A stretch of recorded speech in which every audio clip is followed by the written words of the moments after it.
حیثیت کا کبھی بھی غرور مت کیجیے، کیونکہ اڑان زمین سے شروع ہو کر زمین پر ہی ختم ہوتی ہے۔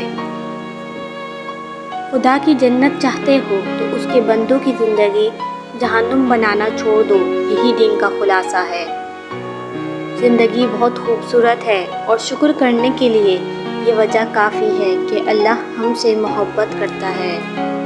کچھ نیکیاں ایسی بھی ہونی چاہیے جن کا اللہ کے سوا کوئی گواہ نہ ہو۔ پوری دنیا کا سناٹا بتا رہا ہے بادشاہت صرف میرے رب کی ہے۔ وہ ایک انگلی جو مشکل وقت میں آپ کے آنسو پوچھتی ہے ان 10 انگلیوں سے بہتر ہے جو آپ کی کامیابی پر تالیاں بجاتی ہیں۔ وہ رزق کی فراخی جس پر شکر نہ ہو، وہ معاش کی تنگی جس پر صبر نہ ہو، فتنہ بن جاتی ہے۔ اپنی زندگی میں ہر کسی کو اہمیت دو، جو اچھا ہوگا وہ خوشی دے گا اور جو برا ہوگا وہ سبق دے گا۔ نظر انداز ہونا شروع ہو جائیں تو کنارہ کر لیں، کیونکہ وضاحتیں آپ کا کھویا ہوا مقام واپس نہیں لا سکتی۔ ہاں، خاموشی آپ کو مزید ذلت سے بچا سکتی ہے۔ انسان کی سب سے بڑی پریشانی یہ ہے کہ انسان تقدیر سے بہت زیادہ مانگتا ہے اور وقت سے پہلے چاہتا ہے۔ گری ہوئی بے ترتیب اینٹوں کے انبار کو ایک خوشنما عمارت میں تبدیل کیا جا سکتا ہے، اسی طرح سے بے ترتیب اور منتشر سوچوں کو ترتیب دے کے زندگی کی عمارت کو بھی شاندار بنایا جا سکتا ہے۔ ہمیشہ مثبت سوچ اپنائیں۔ 90% عورتیں اور مرد والدین سے دعا نہیں لے سکتے، مگر ہر پیر فقیر سے دعا کرواتے پھرتے ہیں۔ والدین سے بڑا کوئی پیر نہیں۔ تعلیم کا پہلا اصول یہ ہے کہ اپنی آواز مدھم رکھیں اور اپنے الفاظ میں احترام پیدا کریں۔ اگر انسان اپنی انگلیوں کا استعمال اپنی ہی غلطیوں کو گننے کے لیے کرے تو دوسروں پہ انگلی اٹھانے کا وقت ہی نہ ملے۔ جب آپ وصیت نامہ لکھنے بیٹھو گے تو آپ کو پتہ چلے گا کہ وہ واحد شخص جس کا آپ کے مال میں کوئی حصہ نہیں، وہ آپ خود ہیں۔ اس لیے جتنا ہو سکے اپنی زندگی میں ہی آخرت کے لیے ذخیرہ کر لو۔ کچھ وقت اور کچھ واقعات انسان کو اتنا خاموش بنا دیتے ہیں کہ ضروری بات کرنے کو بھی دل نہیں کرتا۔ بعض اوقات دعاؤں سے اللہ اپنے فیصلے نہیں بدلتا، آپ کے دل بدل دیتا ہے اور اپنے فیصلے کے مطابق کر دیتا ہے، کیونکہ وہ بہتر جاننے والا ہے۔ بے شک اور تم کچھ بھی نہیں چاہ سکتے مگر جو اللہ کو منظور ہو۔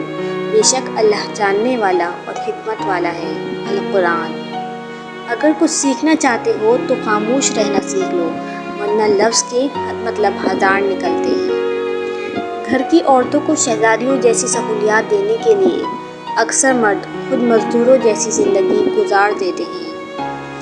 کپڑے جسم کو ڈھانپ لیتے ہیں، مگر گفتگو ایک پل میں انسان کی اوقات دکھا دیتی ہے۔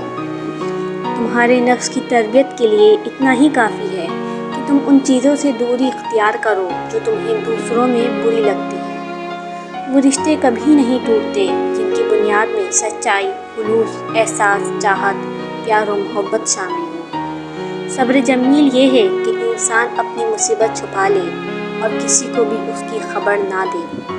جو حصہ اللہ کا ہے وہ روح ہے، جو حصہ اپنا ہے وہ عمل ہے، جو کیڑوں کا ہے وہ جسم ہے۔ اللہ کا بنایا ہوا ہر انسان خوبصورت ہے، بس کمی ہمارے اخلاق اور رویوں میں ہے۔ صبر کیجیے، اللہ نے ہر چیز کو عطا کرنے کا ایک بہترین وقت رکھا ہے۔ جب کسی انسان کے لیے ہمارے دل میں کڑواہٹ آ جاتی ہے تو اس کے لیے برا بولنا ہم اپنا فرض سمجھتے ہیں اور برا بولنے سے پہلے یہ تک نہیں سوچتے کہ ایک وقت وہ ہمارے ساتھ کتنا اچھا تھا۔